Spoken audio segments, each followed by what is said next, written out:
저는 자꾸 얘기를 할 때 이 안경이 뿌얘져서 왜 뿌얘지나 했더니 입에서 김이 나오네요.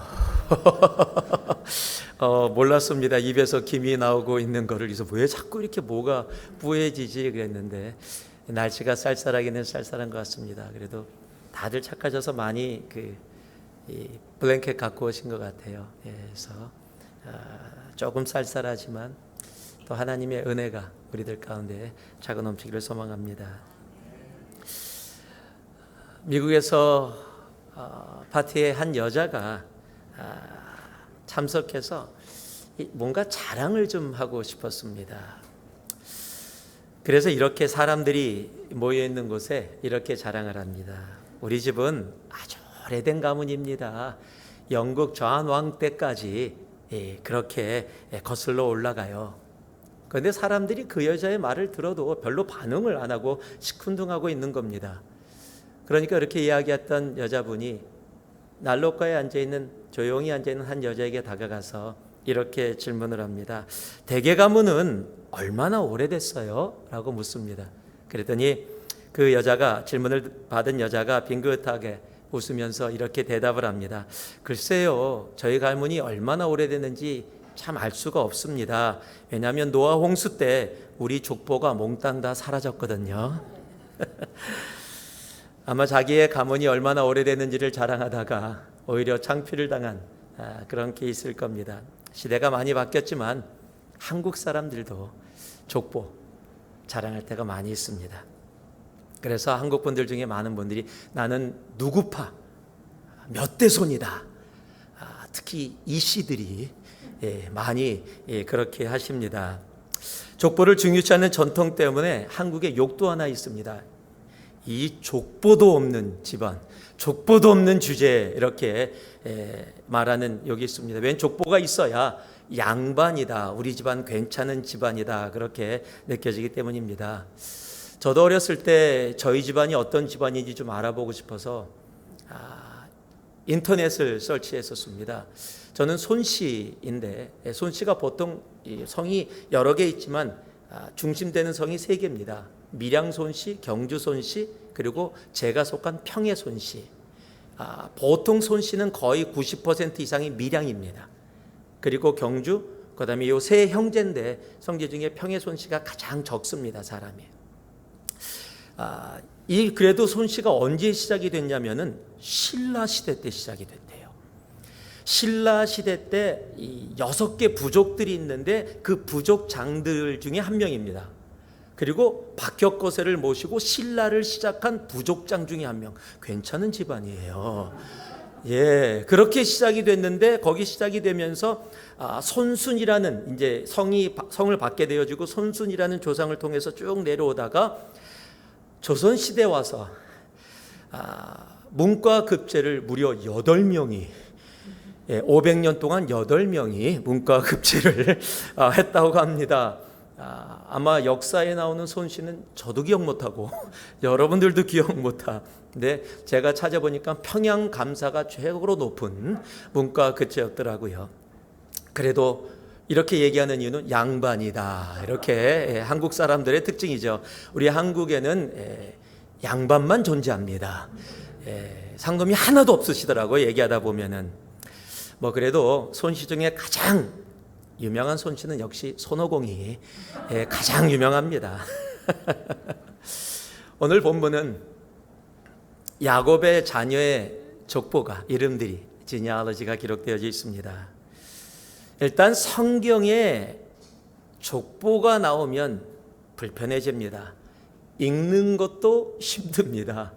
여기에 나온 이름 중에 아마 여러분이 순간적으로 나 이 사람 알아 하는 사람 나왔다면 아마 아론하고 모세, 지금 출애굽에 나오는 아론하고 모세, 그 위에 나오는 창세기에 나오는 르벤, 레위, 이 정도 이름 알게 되어질 겁니다.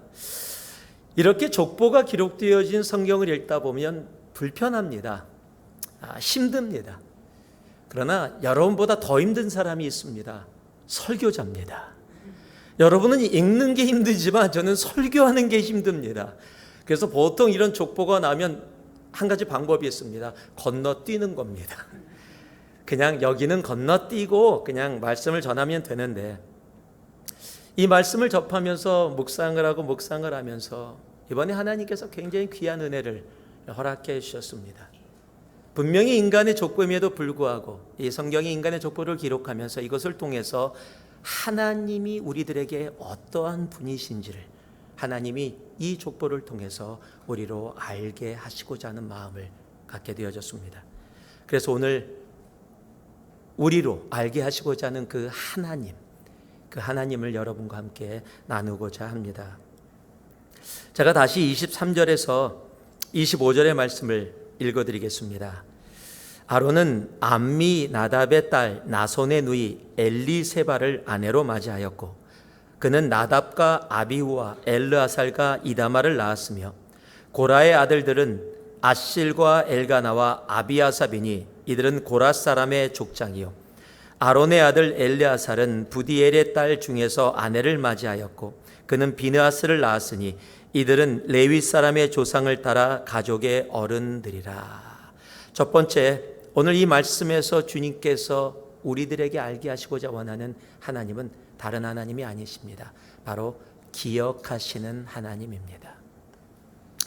이스라엘 백성들은 무려 400년이 넘는 시간을 애굽 땅에서 노예로 살았습니다.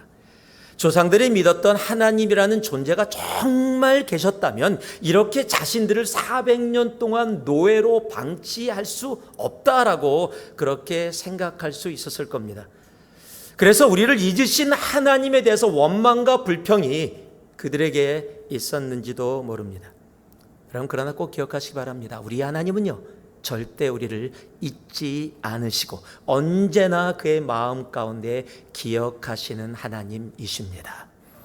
여러분, 출애굽의 시작이 바로 하나님의 기억하심에서 시작이 되어집니다.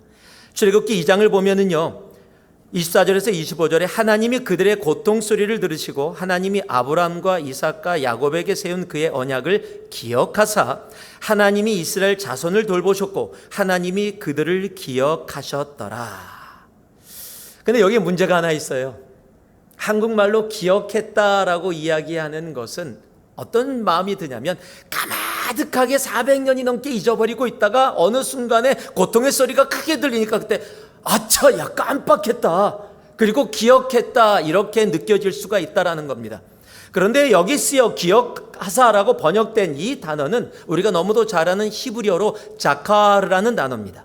이 자카르라는 단어의 가장 깊이 있는 의미는 무엇이냐면 마음에 품고 있다라는 의미입니다. 마음에 품고 있다.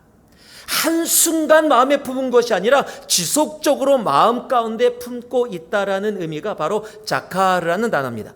그래서 영어로는요, NIV에서 이 단어를 was concerned라고 번역하고 있다라는 사실입니다. 하나님이 그들을 생각하셨다, concern하셨다, 마음에 품고 계셨다라는 의미라는 겁니다. 하나님은요, 항상 이스라엘 백성들을 마음에 품고 계셨고 하나님의 때에 그 마음을 백성들에게 알게 하셨다라는 것으로 기억하셨다라는 인간의 언어로 그렇게 말씀하고 계시는 겁니다. 그래서요, 하나님의 기억하심은 언제나 하나님의 함께 하심으로 우리의 삶 가운데 자주 나타나게 됩니다.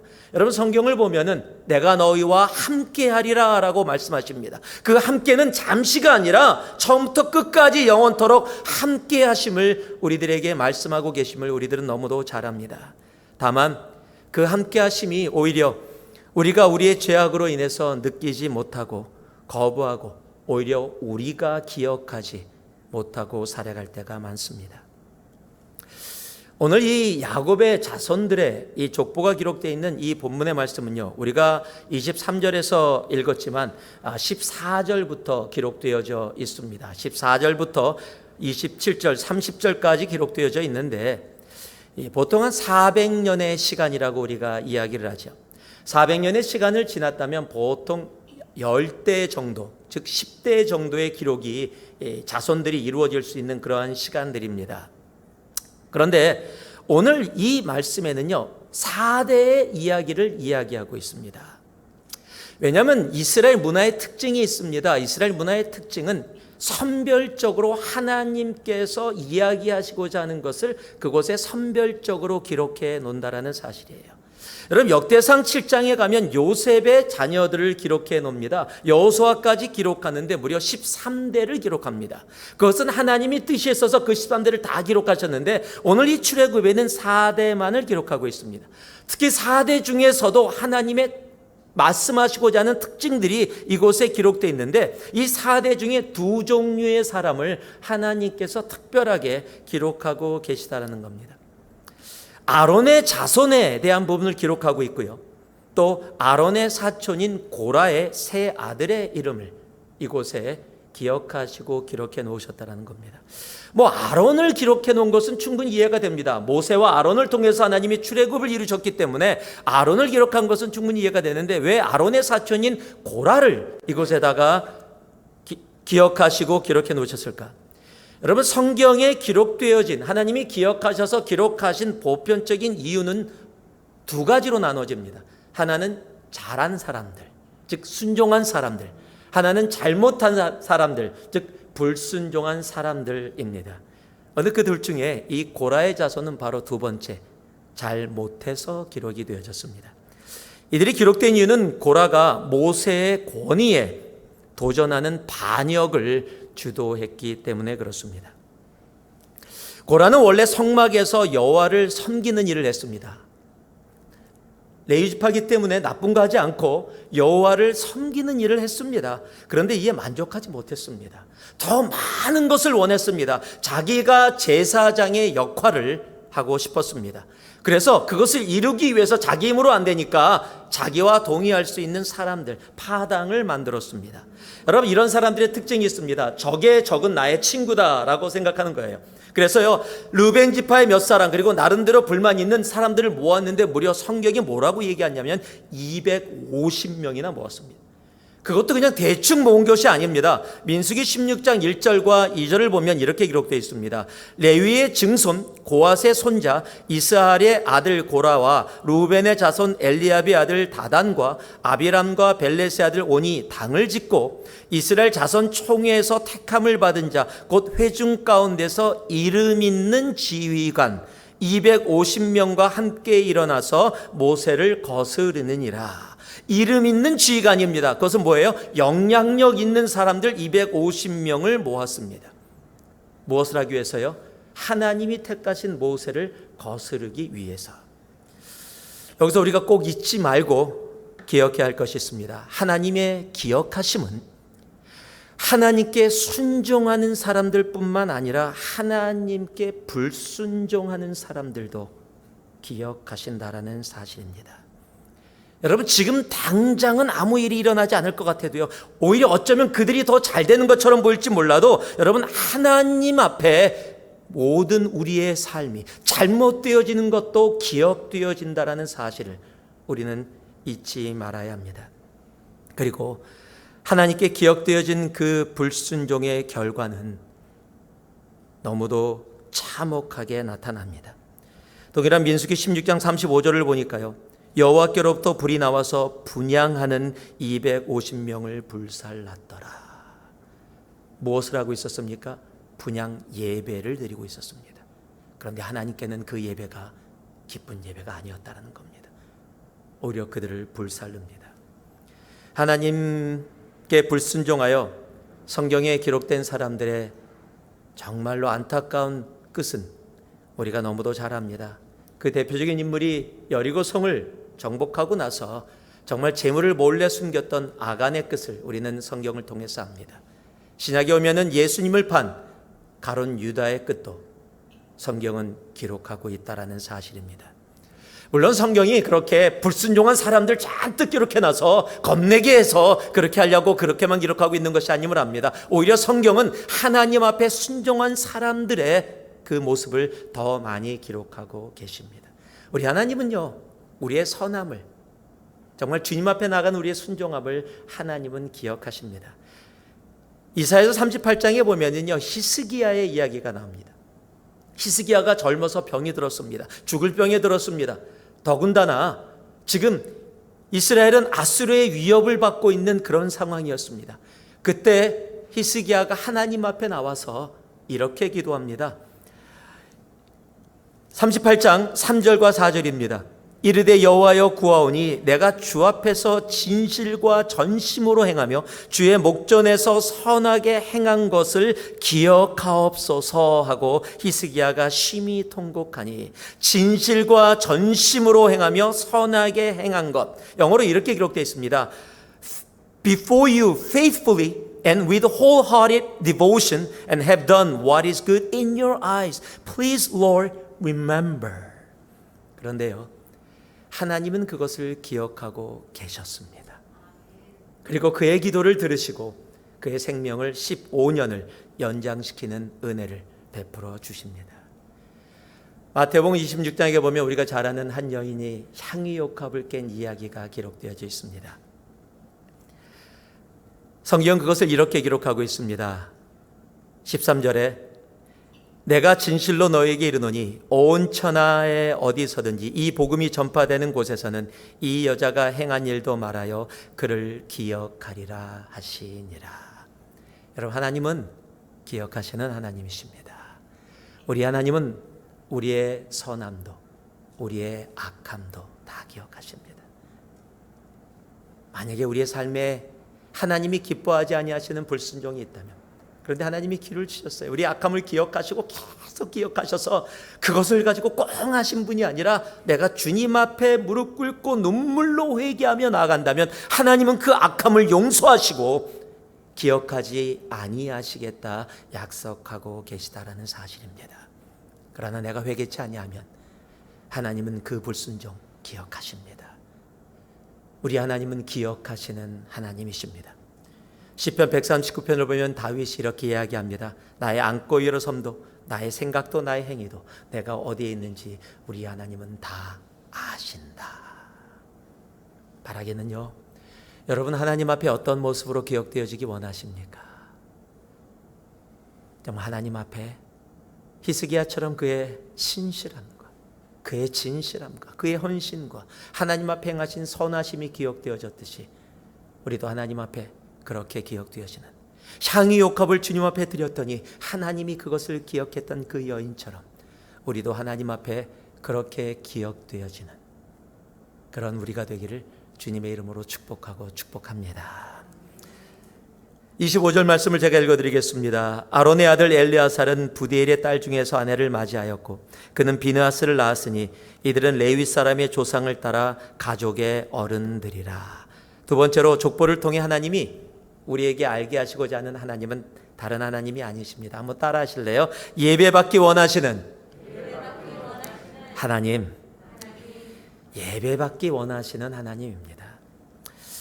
오늘 이곳에 기록된 족보에 또 하나의 특징이 있습니다. 야곱이 몇 아들이 있죠? 예, 12아들입니다. 1초가 지나고 나오네요. 바로 나오셔야 되는데, 야곱에게 12아들이 있는데 오늘 이 6장에 기록된 족보를 보면 세 아들만 기록하고 있어요. 르우벤과 시므온과 레위, 첫째, 둘째, 셋째까지만 기록하고 있다는 겁니다. 르우벤은 4아들을 낳았고요, 시므온은 6아들을 낳았고 레위에게는 3아들을 낳았다고 기록하고 있습니다. 그런데 다시 본문의 초점이 르우벤하고 시므온에 가지 않고 세 번째 아들 레위에게 갑니다. 그리고 레위를 통해서 그의 후손인 고핫의 가문에 초점을 맞추게 됩니다. 이렇게 됩니다. 그래서 고핫의 가문으로 가서 아므람으로 가고, 아므람에서 아론으로, 아론에서 엘르아살로, 엘르아살에서 비느하스로 이어지는 가문이 등장하게 되어집니다. 여러분, 이 가문이 어떤 가문인지 아십니까? 바로 대제사장 가문입니다. 보통 사람들은요, 이 처녀 총각이 이 남자친구 여자친구가 없다가 어느 날 길거리에서 우연히 만났는데 서로 손을 잡고 막 서로 보면서 너무 좋아해서 막 웃으면서 같이 다니면은 나중에 봐서 그래, 누구야? 남자친구지? 어떤 사이야? 그러면은 보통 우리들이 생각한 연인 사이 이렇게 이야기합니다. 자, 한번 여러분께 묻겠습니다. 우리는 하나님하고 어떤 사이일까요?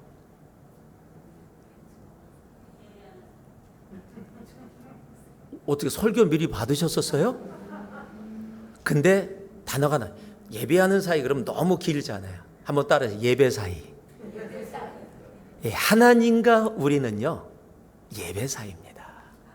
여러분, 예배는 신이신 하나님이 인간을 속박하기 위해서 만든 법이 아닙니다. 창조주 하나님과 피조물 인간 사이에 사랑의 관계로 함께 나누기 위해서 하나님이 우리에게 허락하신 것이 바로 예배입니다. 하나님과 우리는요, 예배 사이예요. 여러분, 그래서 400년 동안 이스라엘 백성을 지키시면서 바로 이스라엘 하나님과 예배를 회복하기 위해서 지금 이 대제사장 가문, 즉 예배를 인도하는 이 가문을 지켜주셨던 겁니다. 여러분, 출애굽의 목적이 뭡니까?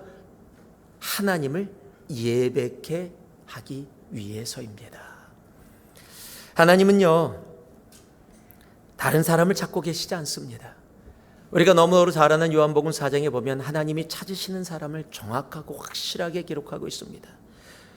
힘센 자도 아니고요, 부자도 아닙니다. 똑똑한 사람, 잘난 사람도, 권력 있는 사람도 아닙니다. 하나님이 찾으시는 분들은 바로 영과 진리로 예배하는 자입니다. 우리가 너무도 잘 아는 말씀이지만은요, 요한복음 4장 23절 24절 우리가 같이 한번 하나님이 어떤 사람을 찾고 계신지를 이 말씀을 통해 다시 한번 우리가 이 말씀을 봉독하며 가슴에 담을 수 있기를 원합니다. 함께 읽습니다. 시작. 아버지께 참으로 예배하는 자들은 영과 진리로 예배할 때가 오나니 곧 이때라. 아버지께서는 자기에게 이렇게 예배하는 자들을 찾으시느니라. 하나님은 영이시니 예배하는 자가 영과 진리로 예배할지니라. 아멘. 여러분, 하나님은요, 우리가 영과 진리로 예배할 때 그 예배를 받으십니다. 그런데 우리는 하나님이 원하시는 예배가 아니라 내가 만들어낸 어떤 의식, 내가 드리는 1시간, 1시간 반의 시간을 가지고 예배라고 말하면서요, 하나님 중심이 아니라 내 중심으로 예배라는 의식을 내가 행할 때가 너무도 많다라는 사실입니다. 출애굽기 32장에 보면 우리가 잘 아는 이야기가 나옵니다. 모세가 하나님을 만나러 시내산에 머무는 동안 시내산 밑에 있었던 이스라엘 사람들은 아론을 협박해서 하나님을 만들어내라 라고, 그래서 아론이 사람들의 금을 모아서 우상을 만들게 되어집니다. 그런데 그렇게 이야기하면서 아론에게 할 때 이스라엘 백성들이 한 말이 출애굽기 32장 1절에 기록되어져 있습니다. 제가 읽어드리겠습니다. 백성이 모세가 산에서 내려옴이 더딤을 보고 모여 백성이 아론에게 이르러 말하되 일어나라. 우리를 위하여 우리를 인도할 신을 만들라. 이 모세 곧 우리를 애굽 땅에서 인도하여 낸 사람은 어찌 되었는지 알지 못함이니라. 여기에 지금 한 단어가 눈에 띕니다. 바로 우리를 위하여라는 단어입니다. 하나님을 만들어내라. 우리를 인도할 하나님을 만들어라. 하나님을 인정하고 있어요. 하나님을 만들으라고 합니다. 예배도 드리겠다고 합니다. 그런데 그 목적이 뭡니까? 우리를 위하여. For me, for us.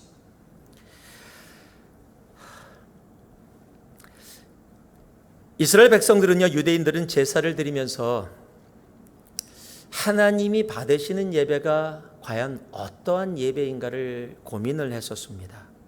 왜냐하면 이스라엘의 예배의 형태는 동물을 잡아서 죽여서 피를 뽑고 기름을 골라서 번제단에다가 올려놓고 그것을 태워서 그 향기와 연기가 하늘로 올라가게 되어질 때 하나님이 그걸 받으시겠다라고 했기 때문에 그렇습니다. 그래서 이들이 고민이 뭐였냐면요, 제사를 지내다 보니까 여러 가지 모습이 나타나는 거예요. 대체 어떤 제사는 받으시고 어떤 제사는 안 받으시나, 즉 어떤 예배는 받으시고 어떤 예배는 안 받으시나를 알기를 원했던 거예요. 그래서 어떻게 결론을 냈냐면요, 기름을 태우면서 번제단에서 똑같은 거의 같은 상황 속에서 연기가 아무 문제 없이 하늘로 곧바로 쫙 올라가면 이건 하나님이 받으신 예배. 그런데 연기가 주위에 흩어지거나 옆으로 휘어서 가거나 이렇게 되어지면 이건 하나님이 받지 않으시는 예배, 이렇게 결론을 낸 겁니다. 정말 한심하죠. 정말 율법적이에요. 이 말도 안 되는 걸 가지고 그렇게 고민하고 연구해서 그렇게 한 겁니다. 여러분, 그런데요, 적어도 이들의 마음에는요 한 가지가 있었어요. 하나님이 받으시는 예배가 어떠한 예배인가. 여러분, 하나님이 중심에 있었다는 거예요. 내가 어떻게 드려야 되느냐의 문제가 아니라 하나님이 받으시는 예배가 어떠한 예배인가가 그들의 중심에 있었다라는 사실입니다. 지금 이 시대를 살아가는 우리들은요, 예배를 드리면서 너무도 내 중심이에요. 나 중심이에요. 하나님 중심이 아닙니다. 내가 은혜 받아야 됩니다. 내가 좋아야 됩니다. 하나님은 온데간데 없고, 내가 좋으면 그것이 좋은 예배고, 내가 싫으면 그것이 나쁜 예배가 되어집니다. 내가 은혜를 받았다고 해도요, 그 예배가 하나님이 받지 않으신 예배였다면 그 예배는 하나님께 예배가 아닙니다. 여러분, 온라인 예배냐 오프라인 예배냐보다 더 중요한 것이 내가 어떠한 모습으로 하나님 앞에 나아가느냐, 즉 하나님이 주인 되어진 예배를 내가 드리고 있느냐입니다. 한번 여러분께 묻겠습니다. 우리 온라인으로 예배 드리고 계신 분들, 왜 온라인 예배 드리십니까? 편해서요? 상황이 그렇게밖에 되지 않아서요? 한번 여기 계신 분들께 묻겠습니다. 왜 오프라인 예배를 이 추운데 고생하시면서 드리고 계십니까? 안 나오면 마음이 불편해서요? 여러분, 둘 다 아닙니다. 만약에 그렇게 생각했다면 그것은 둘 다 나 중심의 예배가 되어지기 때문입니다. 예배는 하나님 중심이어야 합니다. 즉 내가 지금 온라인을 통해서 드리고 있던, 내가 지금 오프라인을 통해서 드리고 있던 하나님 나의 예배를 받아 주시옵소서. 하나님, 내가 드리는 예배가 하나님께 기쁨이 되게 하여 주시옵소서라는 간절한 마음, 두렵고 떨리는 마음으로, 제사장이 정말 지성소에 들어가는 것처럼 두렵고 떨리는 경외하는 마음으로 이 자리에 앉아 계셔야 하고요, 온라인 예배 가운데 그러한 마음으로 드리는 예배, 바로 그것이 영과 진리로 드리는 하나님이 받으시는, 하나님이 기뻐하시는 예배라는 사실입니다. 여러분, 같은 자리에 있던 가인과 아벨의 예배 중 하나님이 아벨의 예배는 받으셨지만 가인의 예배는 받지 않았다는 사실을 우리는 성경을 통해서 분명히 알고 있습니다. 여러분께 한번 묻겠습니다. 여러분, 이 팬데믹 상황 가운데 여러분의 예배는 안녕하십니까? 예배받기 원하시는 하나님 앞에, 예배받기 원하시는 그 하나님 앞에 그 예배로 나아가고 계십니까? 하나님은 영과 진리로 예배하는 그 예배를 받기를 원하십니다. 하나님과 우리는 무슨 사이라고요? 예배 사이입니다. 하나님과 우리는 예배 사이입니다. 예배받기 원하시는 그 하나님 앞에 영과 진리의 예배로 나아가는 우리 모두가 되기를 다시 한번 예수 그리스도의 이름으로 축복합니다. 마지막으로 하나님이 이 족보를 통해서 우리로 알게 하시고자 원하는 하나님은요, 26절과 27절 같이 읽겠습니다. 함께합니다. 이스라엘 자손을 그들의 군대대로 애굽 땅에서 인도하라 하신 여호와의 명령을 받은 자는 이 아론과 모세요, 애굽 왕 바로에게 이스라엘 자손을 애굽에서 내보내라 말한 사람도 이 모세와 아론이었더라. 어떤 사람이냐면요, 어떤 하나님이냐면 준비된 사람을 통해 역사하시는 하나님을 우리로 알게 하기 원하십니다.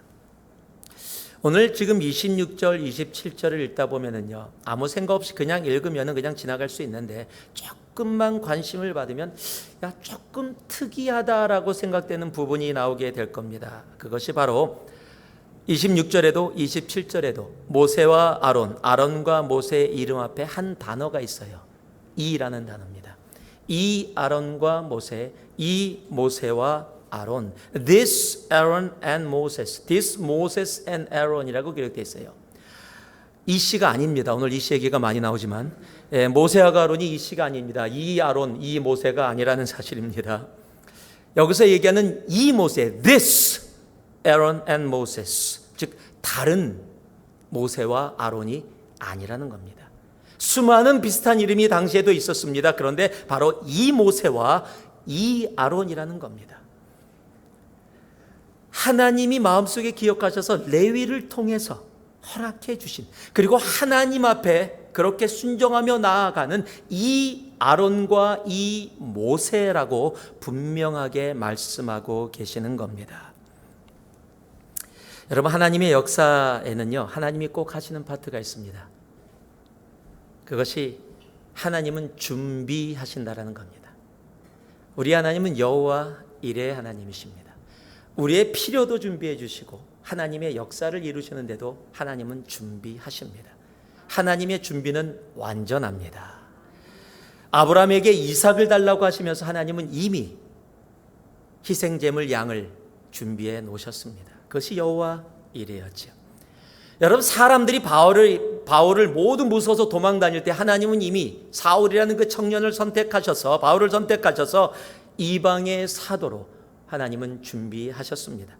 그것이 사도행전 9장 15절에 분명히 기록되어 있죠. 주께서 이르시되 가라, 이 사람은 내 이름을 이방인과 임금들과 이스라엘 자손들에게 전하기 위하여 택한 나의 그릇이라. 여러분, 여기서 중요한 것은요, 하나님의 준비하심은 하나님의 파트입니다.